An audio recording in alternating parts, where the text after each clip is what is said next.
So what up guys, magandang araw sa ating lahat. So nandito na naman po tayong bumabalik with another fishing equipment content sa YouTube po natin. So kumusta po kayo guys? At eto, meron na naman tayong i-discuss, meron tayong i-review, i-unbox mismo fresh from Japan. Oh, fresh from Japan guys. Kasi dumating lang to last few days. So itong reel na to guys is ito yung pinapangarap ko dati pa. So nadinig naman ng ating misis yung pinapangarap natin. So hindi siya nag-hesitate ng pag-order at ginulat niya ako guys. So without further ado, intro please. So what up guys, good morning. Ako po pala si Jay's Fishing Adventure. Ayun nga guys no, so salamat po sa pagsubaybay.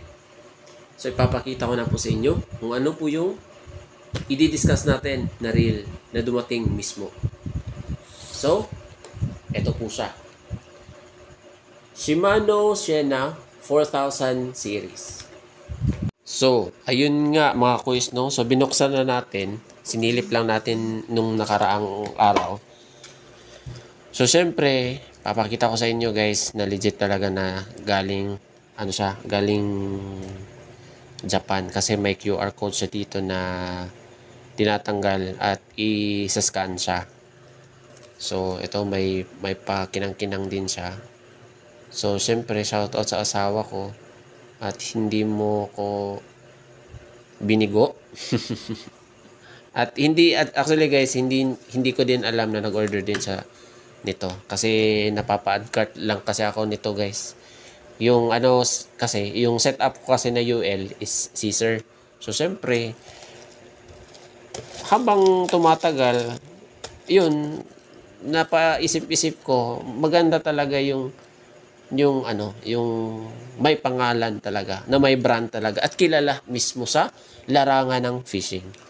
So syempre ito guys papakita ko yung mga manual kasi guys this reel is a spinning reel.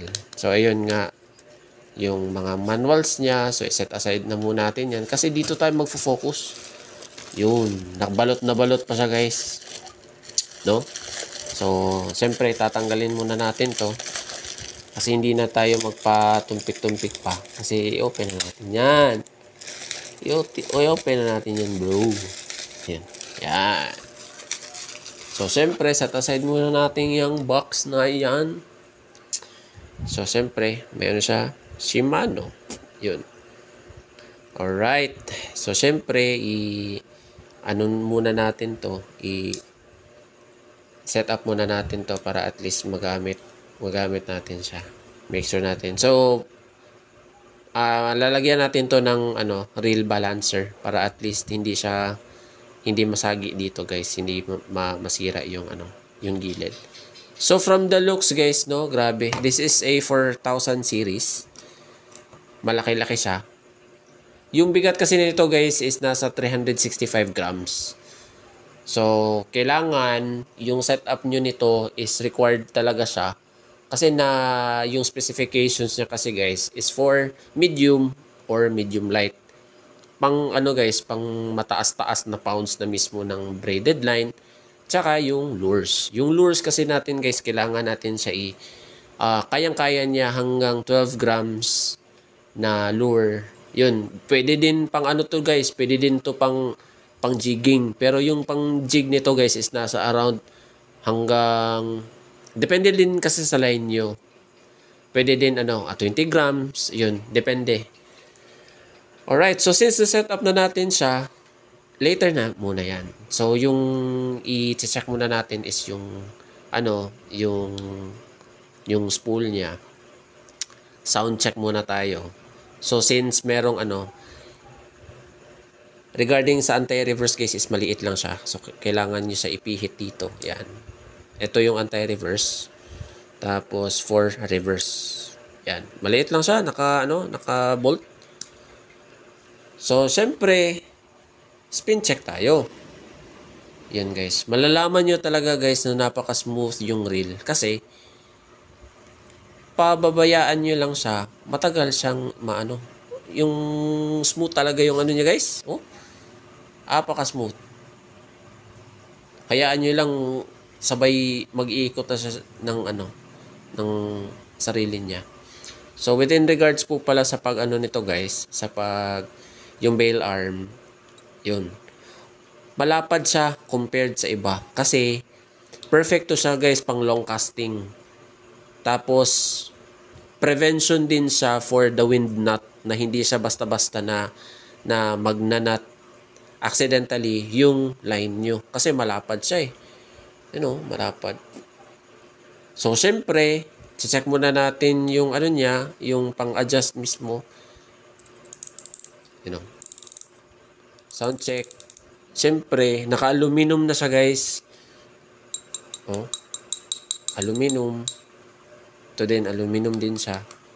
So, syempre, i-sound check na natin. Aruy, apakasarap pakinggan. Alright, so since tapos na tayo dyan, so ito, yung specs guys. Specs po ng Shimano Shena 4000. It's a spinning reel known for its versatility and suitability for light line fishing. Particular po ito for beginners. And maganda din yung option po nito guys kasi pwede siya pang fresh water tsaka salt water. So yung regarding pala natin sa specs nito guys, ang key specs and features niya, yung ano niya, yung bearings niya is, yung gear ratio is 5.2:1.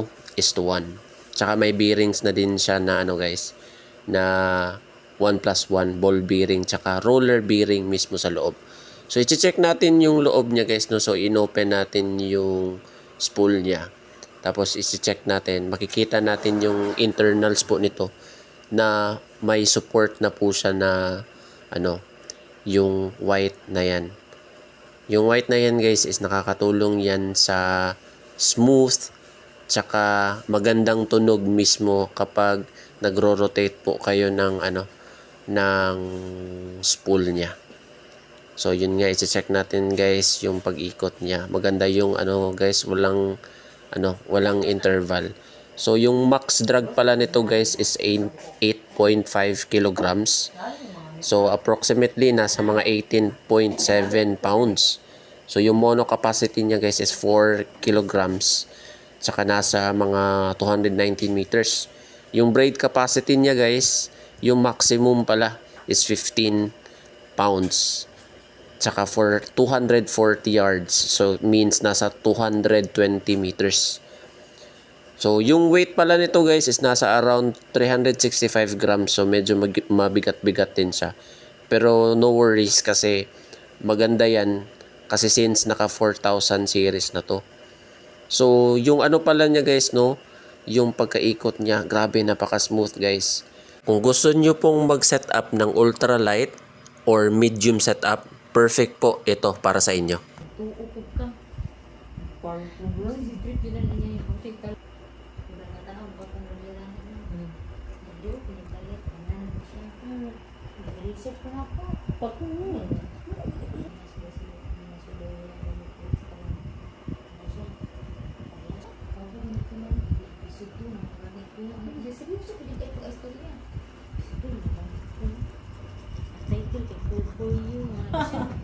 So, syempre, ayun lang po. Maraming salamat po sa pagsubaybay ng ano natin, ng YouTube channel natin. So, finally guys, naka-acquire din tayo. Salamat din sa asawa ko kasi ito, binigay niya sa akin. So, ayun lamang po. So, sana po ay magtangkilik pa po kayo sa aking mga videos in the near future within regards po sa fishing equipments and fishing related na contents.